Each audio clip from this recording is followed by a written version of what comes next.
नमस्कार दोस्तों, स्वागत है आपका डिफेंस अफेयर्स में। तो दोस्तों, रशिया ने अपनी 70% फोर्स को पूरी तरीके से यूक्रेन के बॉर्डर पर एक्टिव कर दिया है और अब इस फोर्स को केवल इस बात का इंतजार है कि व्लादिमीर पुतिन कब यूक्रेन पर अटैक करने के ऑर्डर दें। जैसे ही व्लादिमीर पुतिन की तरफ से ये अटैक के ऑर्डर दे दिए जाएंगे तो उसके बाद रशिया की तरफ से ताबड़तोड़ तरीके से यूक्रेन पर बॉम्बिंग शुरू हो जाएगी। और अमेरिका की तरफ से तो अब ये भी दावा किया जा रहा है कि अगर रशिया और यूक्रेन के बीच युद्ध शुरू हो गया तो इस युद्ध में 50,000 लोगों की जान जाने वाली है, जिसमें से 35,000 तो यूक्रेन के सैनिक होने वाले हैं और 10,000 रशियन सैनिक होने वाले हैं और इस युद्ध में 5,000 आम लोग भी बेमौत मारे जाएंगे। लेकिन दोस्तों, इस युद्ध से सबसे ज्यादा हड़कंप यूरोप के देशों में मचा हुआ है, क्योंकि अगर रशिया ने यूक्रेन पर अटैक कर दिया तो अमेरिका सबसे पहले रशिया की नॉर्ड स्ट्रीम पाइपलाइन पर प्रतिबंध लगाए जाएंगे, जिस वजह से यूरोप में गैस नहीं पहुंच पाएगी। गैस न मिलने की वजह से यूरोप में बहुत ही ज्यादा हैवी लॉसेस होंगे। इसी बात को देखते हुए अब इमैनुअल मैक्रोन और जर्मनी के चांसलर की तरफ से ये डिसीजन लिया गया है कि वो व्लादिमीर पुतिन से जल्द मीटिंग करेंगे। लेकिन दोस्तों, आपको बता दें कि जर्मनी और फ्रांस की तरफ से बिल्कुल साफ कर दिया गया है कि अगर रशिया ने यूक्रेन पर अटैक किया तो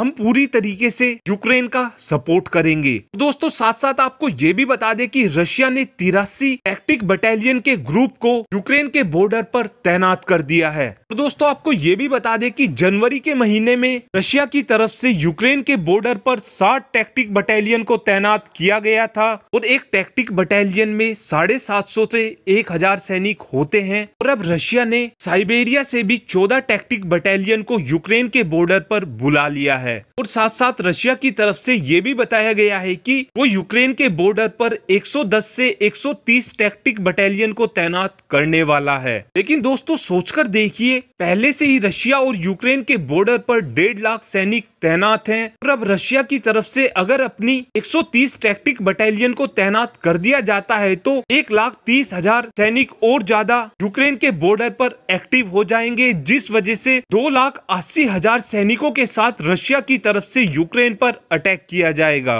और अब रशिया की तरफ से बेलारूस में अपने Tu-95 बॉम्बर को भी उड़ाया जा रहा है। तो दोस्तों, आपको ये भी बता दें कि पिछले 30 सालों में अमेरिका और रशिया ने ऐसे छोटे छोटे परमाणु हथियार बना लिए हैं जिनकी मदद से एक छोटे से एरिया को टारगेट किया जा सकता है। इस युद्ध में इन छोटे परमाणु हथियारों के चलने के चांसेस भी बहुत ज्यादा हैं और वर्ल्ड वॉर 2 के दौरान ऐसा पहली बार देखा गया है कि यूरोप में इतना बड़ा सैनिकों का जमावड़ा लगा हुआ है। इसी के साथ साथ नेटो की तरफ से रोमानिया में 1,000 सैनिकों को भेज दिया गया है। साथ साथ नेटो ने अपने 3,000 सैनिकों को एक्टिव कर दिया है। इसी के साथ साथ रशिया ने भूमध्य सागर में और काला सागर में भी अपने युद्ध पोतों को और परमाणु सबमरीन को उतार दिया है, जिस वजह से रशिया की तरफ से यूक्रेन को 3 तरफ से घेर लिया गया है। इसी के साथ साथ रशिया ने 1500 स्पेशल फोर्सेस को भी यूक्रेन के बॉर्डर पर तैनात करने का ऑर्डर दे दिया है। लेकिन अब रशिया की तरफ से एक स्पेशल रिपोर्ट ये निकलकर सामने आई है कि रशिया की तरफ से बताया गया है कि अगर नेटो यूक्रेन की मदद करता है तो इस युद्ध में रशिया के करीब 1.5 लाख सैनिक मारे जाएंगे, साथ साथ नेटो के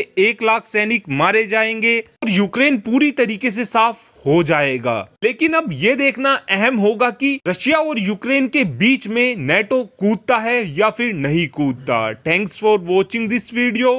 हैव अ गुड डे।